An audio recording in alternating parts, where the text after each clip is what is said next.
Hello, everyone, and welcome back to Wee Ood, a Doctor Who watch along podcast. My name is Ben, and as always, I'm here with my co-host Cam. How you doing today, Cam? Bad. I'm trapped. I'm under hostage. I'm imprisoned. I don't know what to do. What? What happened? I don't know. I just keep on getting kidnapped and not kidnapped and fucking imprisoned over and over again. Yes, for like a couple hours. Tell the viewer what episode we're doing this week, Ben. Today, we are doing Frontier in Space, the third serial of season 10, originally broadcast February 24th, 1973 to March 31st, 1973. This serial sees the Doctor and Joe caught between the escalating tensions between Earth in the 26th century and the new species, the Draconians.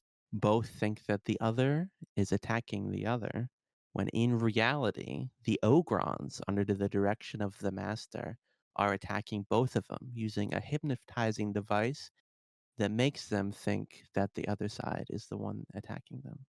A little bit of a convoluted setup, but it works. First, directed by Paul Bernard, Yes, who previously did Day of the Daleks and The Time Monster.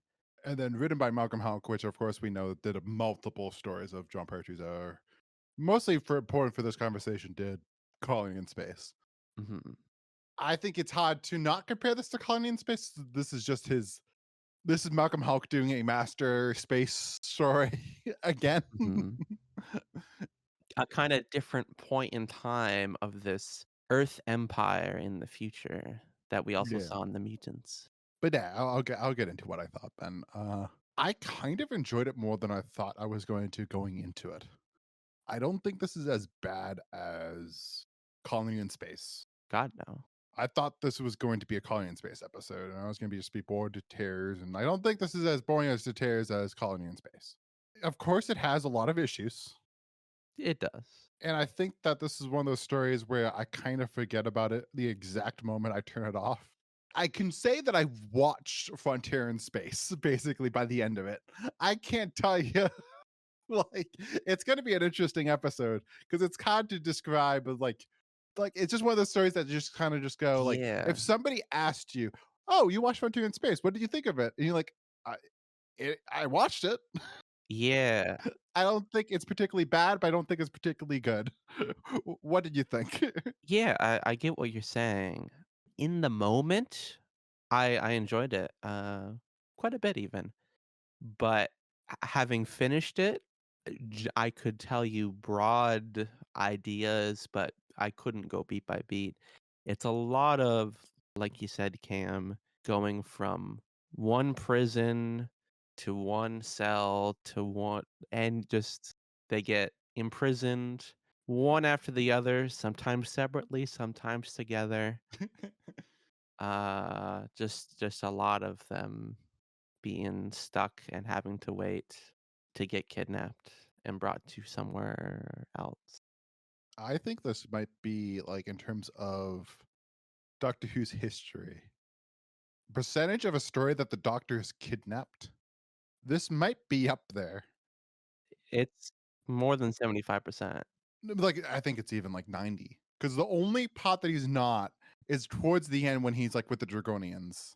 Like that is the only bit in the story. And then even at that point, by a point, Katie Manning is also kidnapped by that point. So it's like basically 5% of the story the Doctor is not kidnapped by someone. Yeah.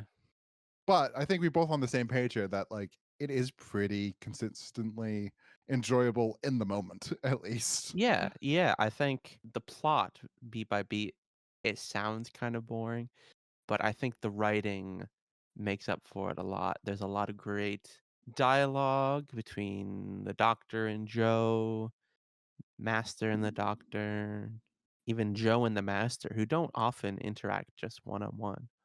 And the Draconians too are very interesting.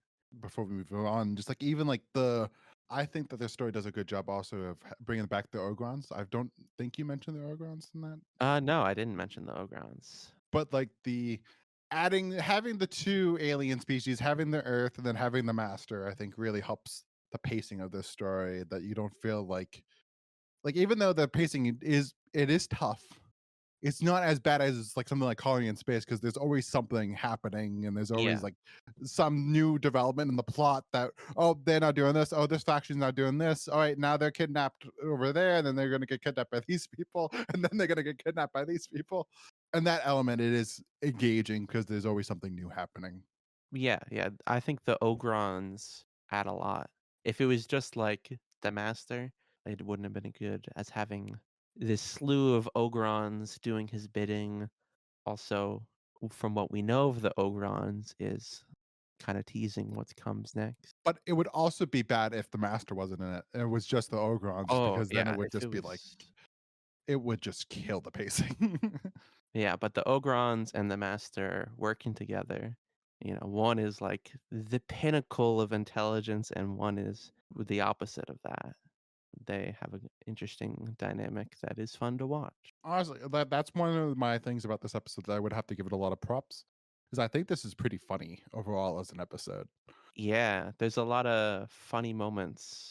A lot of great stuff with Katie Manning and the Master. Mhm. A lot of great stuff with the Ogrons and the Master in particular. That I thought that it was basically a comedic duo of just the Master just getting frustrated at the stupidity of the Ogrons. Every single time I laughed, because also the Baji Delgado just it gives it a great performance in those moments of his frustration with them. It's wonderful. Yeah. Roger Delgado is great as always in this, which is bittersweet knowing that this is the last time that he appears since he very tragically passed away in a car accident just a couple months after this was It broadcast. was 3 months after this podcast. But there's something like, at least like I know it's like it's very sad to think this way, but like there's also something kind of nice that the Master, like Roger Delgado, got to meet the Daleks. There's an element to that. It's like, oh, at least Roger Delgado we got to see Roger Delgado's Master with the Daleks, and that great moment. I hate like the last like 60 seconds of it though, where the master just kind of disappears. He like boilers accidentally question mark shoots the doctor and then is kind of like shuffled off screen with the Ogrons who are all scared. Not as much of a dramatic exit as I would have hoped. So there is some behind the scenes stuff with that. First off, there's gonna remember that monster that the Ogrons feared on the homeworld. Yeah, that we see for like a second. They were gonna see that at the end of this episode, because remember they see it in their minds, but we don't see it like physically, because the director did not like the way it looked, so he just Mhm. scrapped it. And originally, it was just gonna end with the Doctor and Joe going inside the TARDIS, and then it was just gonna end. Terrence Dixon Barry Letts, who's the producer and the script editor, saw that and said, "We can't do this. We need to add something more." So that's how we got the bit when they go inside the TARDIS, and then he's like doing the telekinesis. Oh yeah, using the telepathic circuits to Yeah. send a message, a warning to the Time Lords. Which, even though it's a sucky ending, it does, knowing that, it's like, all right, that kind of makes it somewhat better, even though it's still a bad ending to the story, because it's really it's a we talked a lot about a couple of episodes that there's really anticlimactic, but this one is one of the most worst offenders of the anticlimax in Pertwee's run of Doctor Who. Yeah, I like the very end, but it just like it ends on a dime, just kind of out of nowhere. One of the very rare, Pertwee doesn't really, Trouton has a couple of them. I don't know how much about Hartnell. You would know more than me, of cliffhangers at the end of the serial. There's a couple in Trouton that I can think of that's like little, like tiny cliffhangers at the end that leads into the next serial. This Mhm. is like, this is, I think, the only one in Pertwee's run that has a cliffhanger that leads us to the next serial, right? So yeah, I think this seems to be the only Pertwee one I can remember. For Hartnell, I'm sure there definitely are some. In my mind, it's a very much a continuous kind of voyage, not just a series of vignettes. But, like, you know what I'm saying with Trouton, though, is that there's a couple of them in Trouton's run that, like, there's the one at the beginning of the Mind Robber of, like, the lava. There's Oh one yeah. that they're in, like, the Web Affair, not the Web Affair, they're in, like, the web. I think like Enemy of the World like ends off with a cliffhanger as well of like the Todd stores are open or some shit like that. Yeah, yeah. So there's a couple of them in Trials Run, but I think this is the only one in Partridge Run that has a serial cliffhanger. Mhm. What are we going to be talking about next, Ben? We should talk about the Draconians. What did you think of the Draconians? The makeup is extremely great. Yeah, it looks awesome even. Like when you compare it to like the Silurians and the Sea Devils masks, just a couple of seasons beforehand, the prosthetic department, like this is leaps and bounds of using the actual eyes and just adding on to someone's face instead of just having a complete mask. Yeah, I think that's what cinches it is when they're just adding Mhm. stuff to the face rather than having to make something that is supposed to fit over the entire face and is able to have expressions and be emotive. Oh yeah. It somewhat is let down by the Blu-ray release. I think this probably will have looked really good on broadcast in the 70s with like the lower resolution CRT screen. Now watching on the Blu-ray, you can see the lines, you can see like the where the prosthetic ends, just stuff that I don't think you would have seen back in the day on a small, probably even back then, a black and white TV. I think that overall though, it does hold up pretty well. Yeah, it's still very impressive. A fun fact about them is that John Pertwee considered them to be his favorite monster because, like we talked about, the mask allowed the actors to give a full range of facial expressions, which there's kind of a continuation of this. We're going to see next season with the Santarans. The Santarans has like they add on to like the human features enough that it's believable, but the Draconians, like we said, it looks great. But to talk about them as actual like alien race, I don't know. This is where the problems of the story arise. Like, what to talk about the Draconians, except their design. Yeah. Did we don't I guess we don't see a lot of like their culture, so to speak. No, The best we get is the scene with their emperor and the doctor talking about his history with them. and then also in particular to that scene, their treatment of Joe is a real big like view into this civilization in a way, this race, Yeah. because they're very much like don't speak women. At least they're not Ferengi. Are you aware of Ferengi women, Cameron, from Star No, Trek? no, I'm not. Is this original or next gen? The Ferengi as a species first appeared in Next Generation, but they were really properly became the Ferengi that is in media from through Deep Space Nine. Mm. Ferengi women aren't allowed to wear clothes. Only men can wear clothes. And they can only speak to their husbands. They can't speak to anyone else. Husbands and children. So it could be worse. Could be worse. But we don't see any draconian women, so it could be that same way, Ben. Could be. Guess we'll see. Do they have a lot of other appearances? Do you know? I don't think so. I think this is their only appearance. There's probably at least 5 big Finish box sets about the Draconians. Probably. The only one I know for sure is either BBV or Real Time did Mind Game and Mind Game Trilogy, which had a human played by Sophie Aldred as a not ace, a Santaran, and a Draconian all imprisoned together. So I know they're in that. Beyond that, I'm not aware. I'm looking at it now, and it doesn't seem like it. I think I was correct that they're not in anything else. Too bad. What would a new series Draconian look like? Hmm. It would look pretty awesome, I would imagine. Definitely like it's one of those designs that you don't have to do much to like change. Yeah, like the Sea Devils. Yeah.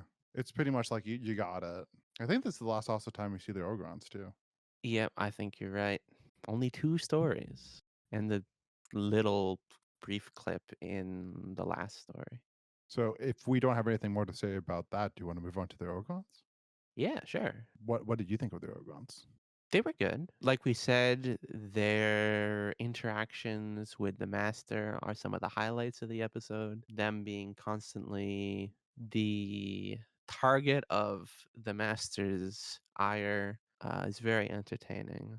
Is it the Ogron homeworld we go to at the end of the serial? Yes, We get just the teeniest, tiniest glimpse of their culture, which is rocks. which is rocks. Rocks and monsters. And Daleks. Which have we mentioned the Daleks yet? Oh no, yeah, you did. You did Yeah. once. Which was that was a little bit of a surprise. Though they were kind of slowly teasing at it, like, oh, the Ogron's masters are coming.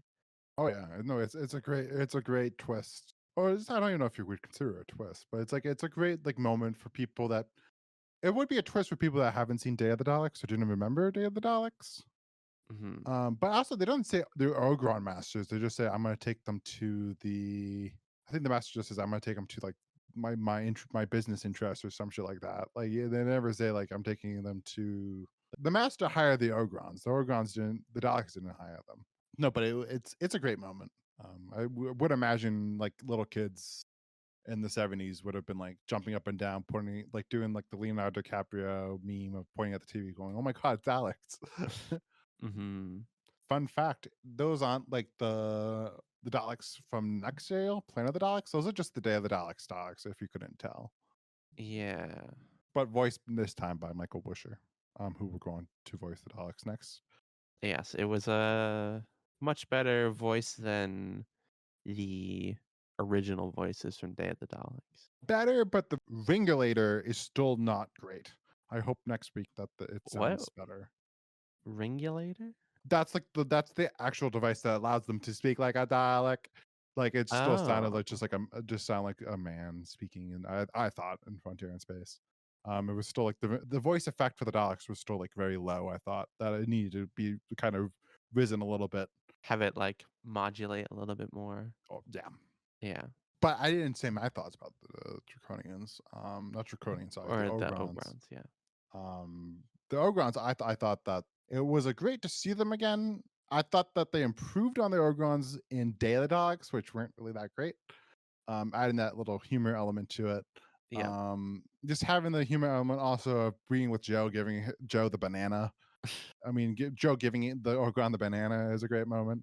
Just playing like Malcolm Howard, just playing with the fact that this race is just so bone headed. I think that was a great way to point them in that direction. Yeah. Give him a little bit more character. Yeah, not just grunts as they were in Day of the Daleks. I think the makeup for them was better the second time around too. Yeah, oh yeah, you can tell that the makeup team is getting a little bit better. Do you know? Maybe you don't. The budget in general, is it going up over time? Oh no. Or does it like depend on the story, or is it a pretty evenly low amount? Well, like I think it does depend on the story. Like they would have like they. I think I know I don't know this for sure, but I would imagine it would be something like they have X amount of dollars, and then Like a they can budget use for the that season, and then throughout the they season. can figure out what one they wanna invest more time and money into? That's how it works. So that's why it's like I would imagine this episode would probably be a little bit more expensive because they have to do the model work and all like the masks and stuff. Oh, yeah, you had all, like, the spaceship stuff. Yeah, and we're gonna have to see later on if we can see that the budget was overspent. Because even so far, I think that the budget season 10, I think that so far the budget has been. I don't know if the budget increased in season 10, but like the budget has been pretty good this season overall. I thought Yeah. that the Three Doctors, Carnival of Monsters, and Frontier in Space all looked better than anything in season 9. I would say you Yeah, I would completely agree. We'll see if they run out by the Green Death. can only afford little maggots. So. Just a handful. But yeah, but like overall throughout the show, it's just very low.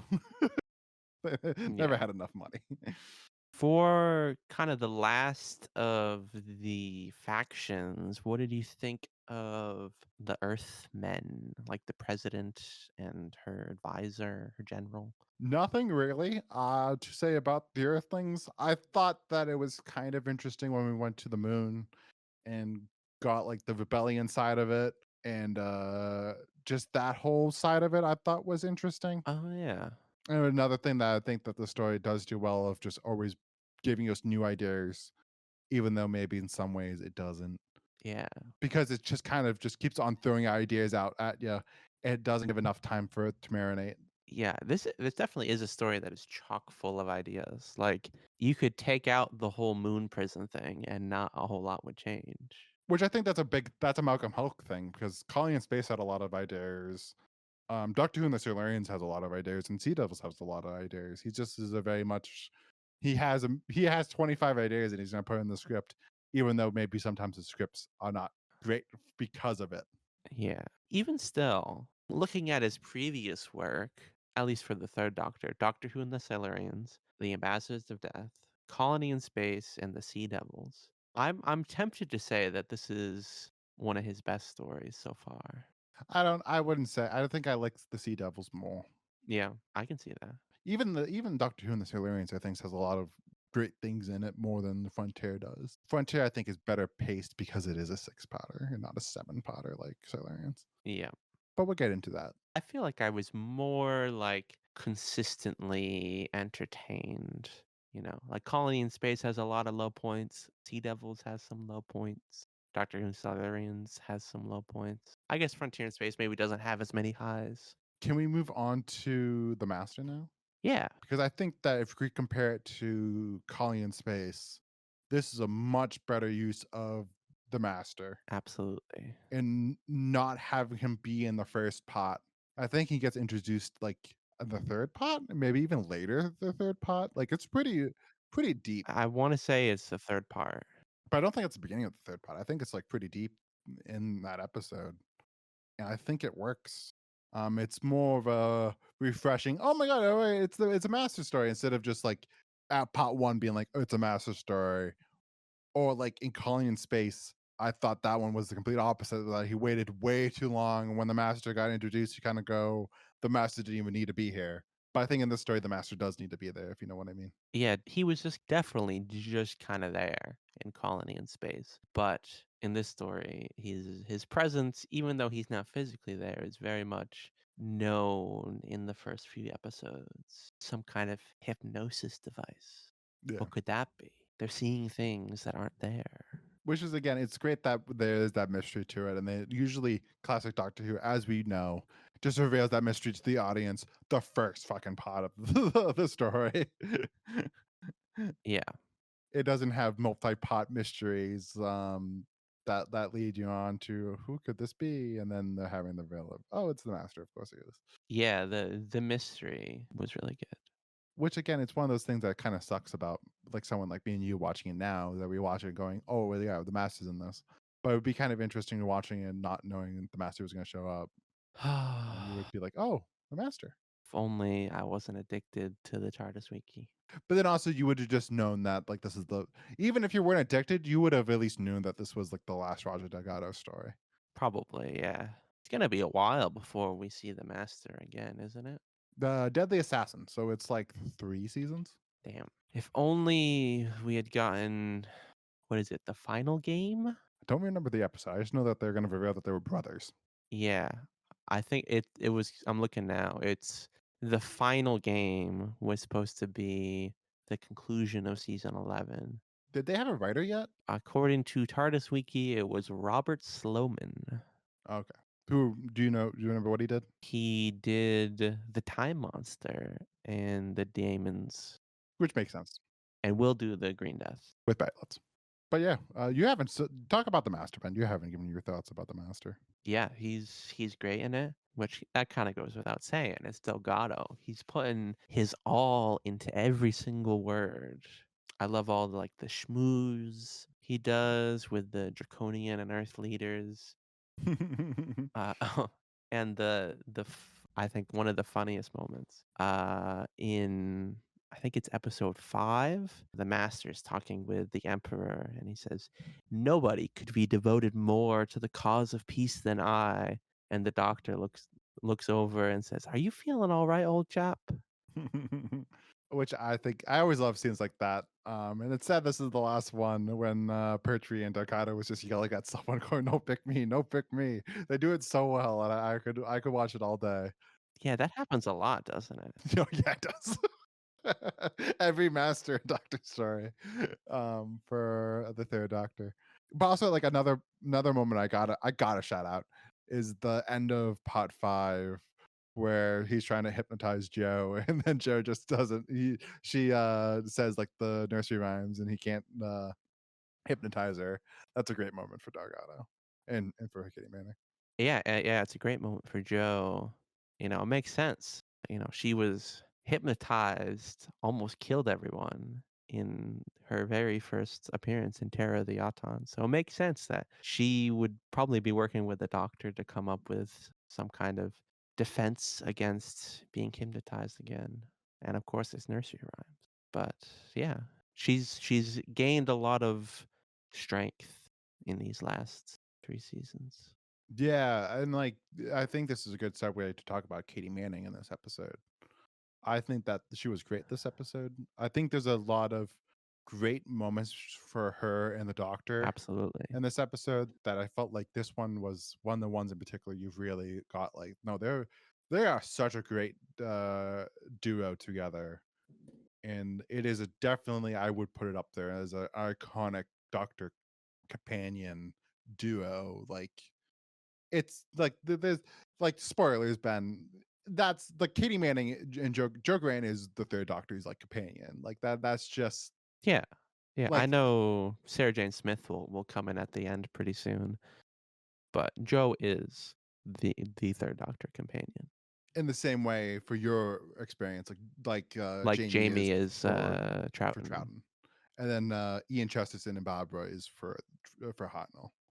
Mhm. It's just they're dynamic, and this is one of those episodes since they have a lot together and they're not separated, even though they are separated, of course. But especially for like the first part, and they're great chemistry together, especially when they're like in the cell together, imprisoned, going off on monologues and reminiscing, and the doctor just telling her tales of stuff. It's a great dynamic. Yes, talking about the Medusoids did a mind probe on him. On his way to meet a giant rabbit, a pink elephant, and a purple horse with yellow spots. I just want to say another moment that I love is when he's talking about when they have to basically distract the master over the CCT. Oh, yeah, where Joe's just rambling on and on.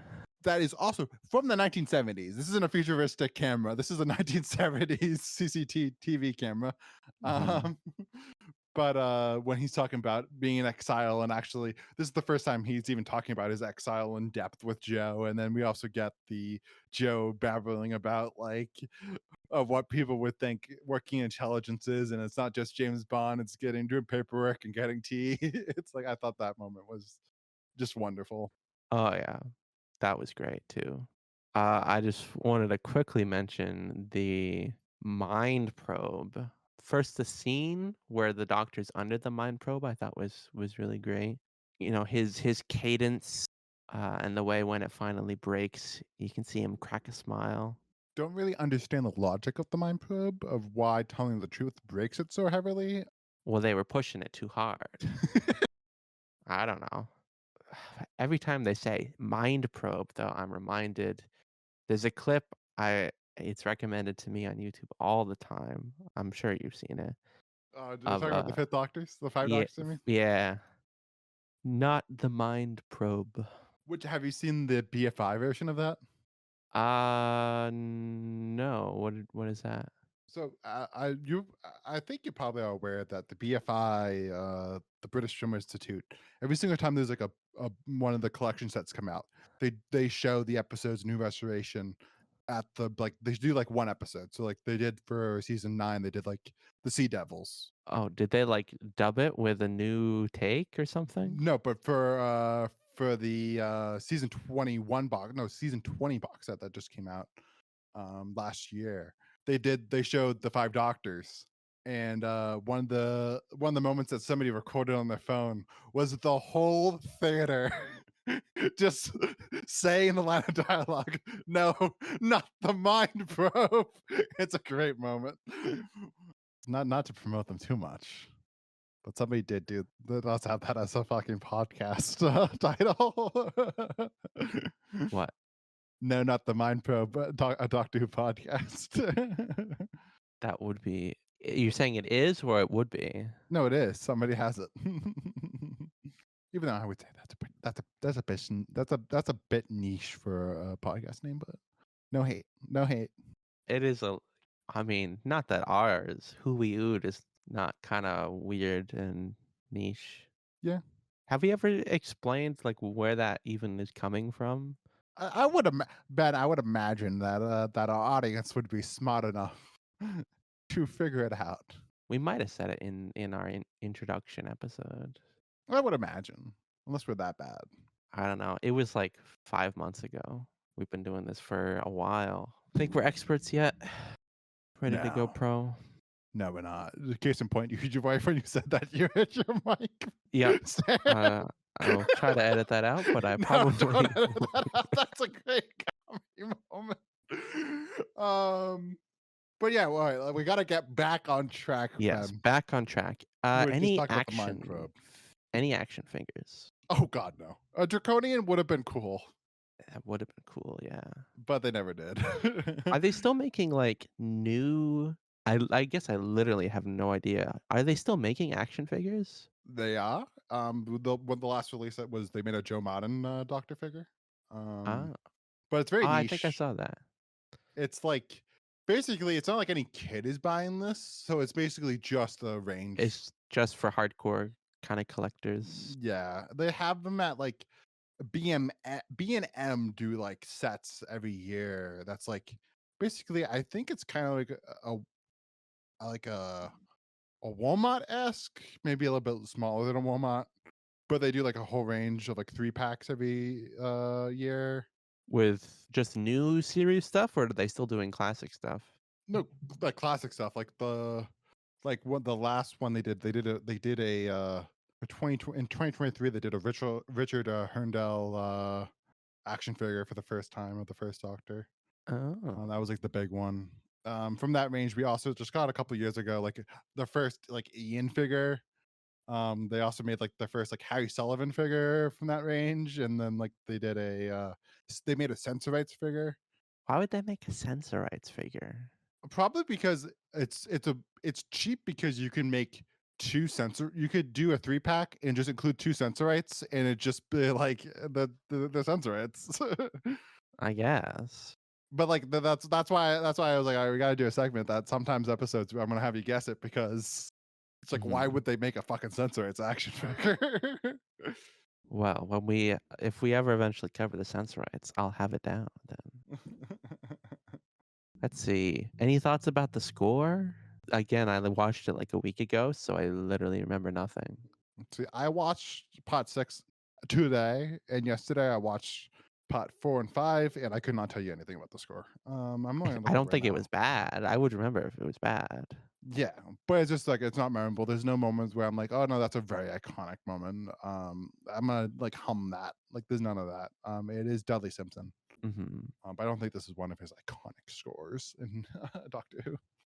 All right. Anything else you want to talk about? Any moments? Anything else? A moment that frequently has come up in the last episode.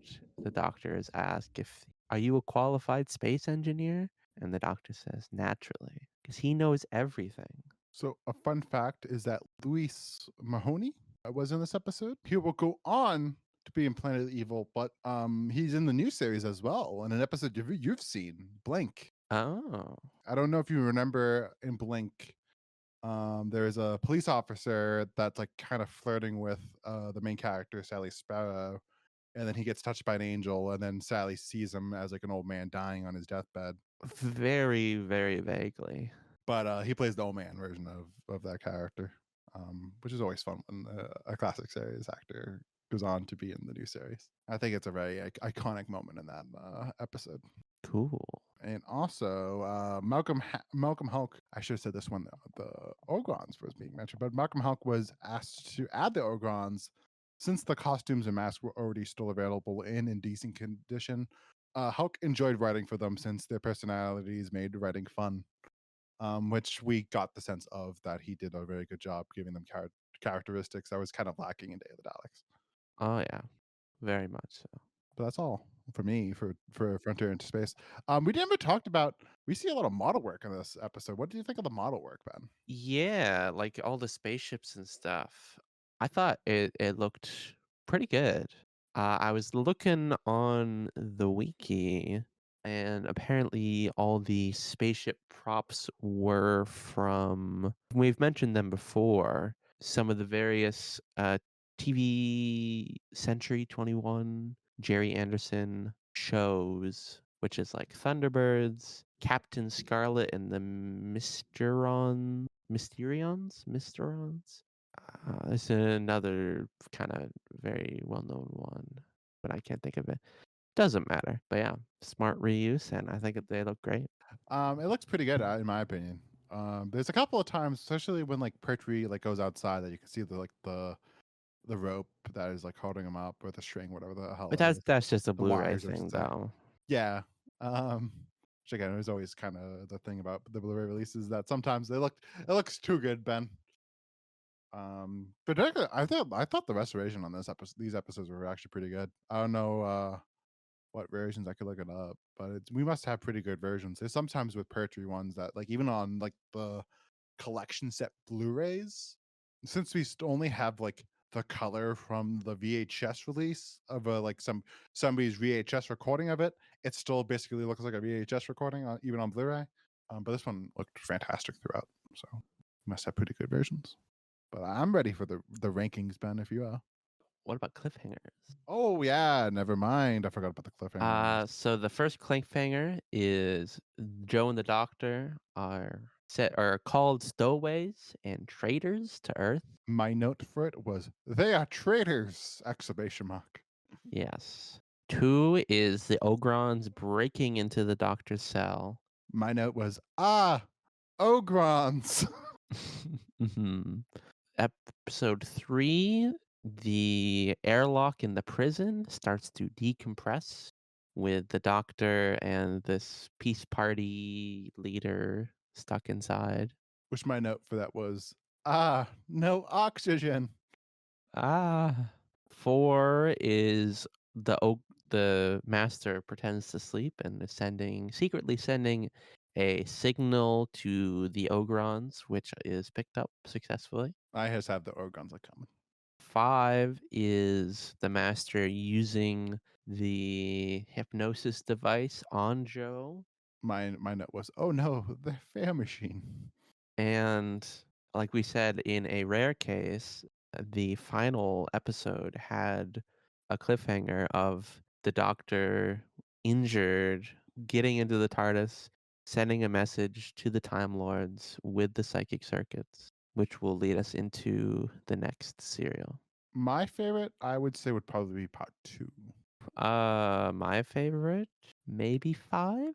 5 is good, but like overall, they're not all great. None of them are like, "Whoa, awesome." So what would you rank this then, Cam? I don't think that I preferred Doctor Who and the Silurians, so I'm gonna put 7.4. Okay. I I think that this is there's a lot of enjoyable moments for this, but I don't think this is anything that great in my opinion Mm, overall as a whole. that's fair. I think I'm gonna go a little bit higher. Question is, how high do I go? Do I like it more than the Sea Devils? The fencing scene, Ben. The fencing scene's really good. That is true. And then there's a lot of great stuff with the master and like that like the prison warden. Hmm. All right, I'll give it. It'll be on par. I'll do 7.7. Not as good as the Time Monster. What can I say? But you said it's the same as Same as Sea Devils, same as Terror of the Autons. Not as good as Time Monster. I was gonna say also in terms of the ratings, a doctor said this is one of his favorite stories. Peter Capaldi, He did.